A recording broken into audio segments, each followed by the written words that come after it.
Good morning, everyone. In the previous class, we have studied about the Ramchand, his family, and what his family do. Now we are going to continue our story. Sometimes his mother made a face with the lump of dough, using a matchstick to make two dents for eyes, one for a nose, and then a series of dents in a smile-shaped line to make a toothy smiling mouse. कभी कभार उनकी mummy matchstick भी use करती थी eyes बनाने के लिए, nose बनाने के लिए, स्माइल शेप देने के लिए. When she gave him the dough and told him to make the most beautiful thing in the world, he rolled the lump around and round in his stubby hands and thought and thought and thought. और जब उनकी mother उसको dough देती थी most beautiful thing बनाने के लिए, तो वो क्या करते थे, उस लंप को अपनी चबी फिंगर्स के अलोंग राउंड राउंड करते थे और उसे सोचते रहते थे बैठे हुए. What was the most beautiful thing in the world, कि सबसे ज़्यादा सुंदर चीज़ क्या है वर्ल्ड में. It was his mother of course और पॉसिबली हिज फादर. तो कौन था, या तो उसकी मम्मा थी या फिर उसके फादर थे. But he could not make them out of dough, लेकिन वो उन्हें डो से ऑफ कोर्स नहीं बना पाता. Besides they were not really things, क्योंकि वो थिंग्स भी नहीं थी. He rolled the damn piece of dough around his hands thinking hard.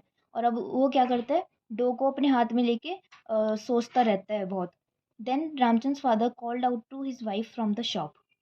फिर रामचंद के फादर उनकी मम्मा को बुलाते हैं शॉप से. Please come here, he shouted to his wife as courteously as one could shout. और वो उनको ऐसे बुलाते हैं चीख कर कि जितना वो चीख पाते हैं ऐसे बुलाते हैं अपनी वाइफ को.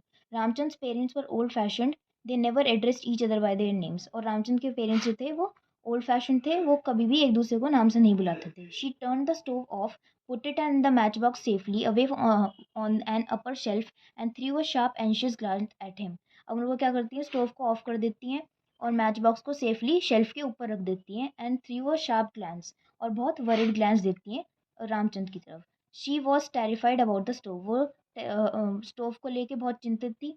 She had heard so many stories of children having accidents with them, क्योंकि उन्होंने बहुत सारी स्टोरी सुनी हुई थी स्टोव से related. But ever since she had told him about Chuhu, he seem to be keeping his distance from the stove. लेकिन जब से उन्होंने उसे चूहू के बारे में बताया था, उसने डिस्टेंस रखना स्टार्ट कर दिया था स्टोव से. She had not even plan it, और उन्होंने इसके बारे में प्लान भी नहीं किया था. It had just come out when she had finished making a perfect little mouse and has realized it would be difficult to give it whiskers. और उन्होंने मतलब ये उनका प्लान नहीं किया हुआ था. ये उन्होंने सोचा जब वो लिटिल माउस को बना रही थी, और उन्होंने रियलाइज़ किया कि वो बहुत ज़्यादा मुस्टैक देना उसको बहुत डिफ़िकल्ट है. She smiled, untucked the pallu of her sari from the waistband of her petticoat, spread out the pallu, adjusted it around her shoulders and looked at her son. और अब वो क्या करती हैं, वो हंसती हैं और अपने पल्लू को अनटक करती हैं अपनी वेस्ट बैंड से, अपनी कमर से, और उसे शोल्डर पे डाल लेती हैं और अपने सर की तरफ देखती हैं. He was still absorbed in the piece of dough. अब भी वो किसमें खोया रहता है, अपने डो में खोया रहता है. Feeling he was safe, she went out to the shop.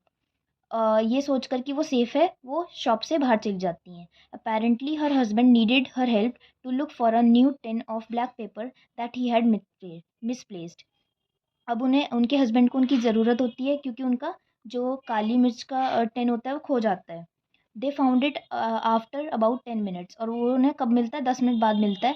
And Ramchand's mother went back in to continue with her cooking. और रामचंद की मदर वापस अपनी कुकिंग पे आ जाती है. She found Ramchand in the same corner where she had left him. और वो रामचंद को उसी कॉर्नर में बैठा पाती है जहाँ पे वो पहले बैठा हुआ था, with the piece of dough still firmly in his hand. और अभी भी उन्होंने टाइटली अभी भी वो डो अपने हैंड में पकड़ा हुआ था. बट ही वॉज क्राइंग, लेकिन वो रो रहा था. एंड ही वॉज नॉट होलिंग और थ्रोइंग अ ट्रैंटम और वीपिंग लाइक चिल्ड्रन डू. और वो मतलब कि कुछ चीज़ फेंक नहीं रहा था, और ऐसे नहीं कि बच्चों की तरह रो रहा था. ही वॉज रियली क्राइंग, वो सच में रो रहा था, विद रियल हर्ट ब्रेकिंग सोरो, गल्पिंग and sobbing his eyes full of grief. मतलब कि वो सच में रो रहा था, ये नहीं कि वो रियली में नहीं रो रहा था. और उसकी आइज़ जो थी वो ग्रीफ से भरी हुई थी, दुख से भरी हुई थी. पेन टोर थ्रू हर हार्ट, और उसके जो दुख था वो उसके हार्ट से पास कर रहा था. She rush to him and scooped him up in her arms. वो रामचंद्र की मदर उसके पास जाती हैं और उसे अपनी गोदी में ले लेती हैं. Hugging him, examining him to see if had physically hurt himself, देखने के लिए कि उन्होंने अपने आप को फिजिकली हर्ट तो नहीं कर लिया. But he had not and she sensed it anyway. लेकिन नहीं, उन्होंने ऐसा नहीं किया था. His eyes told her that. उसकी eyes उन्हें बता रही थी. She murmured to him, she crooned to him gently, and when he calmed down slightly, the sorrow and incomprehension still in his eyes, she asked him very very seriously, the way one asks an adult, tell me why you are crying. और वो क्या कर रही हैं, वो उनसे पूछती हैं प्यार से कि तुम क्यों रो रहे हो, एक अडल्ट की तरह, कि आप क्यों रो रहे हो. He did not answer at first. वो पहले जवाब नहीं देते. He just looked down the piece of dough in his hand. और वो अपने हाथ में रखे हुए डो को देख रहे होते हैं. The look on his face more confused than miserable.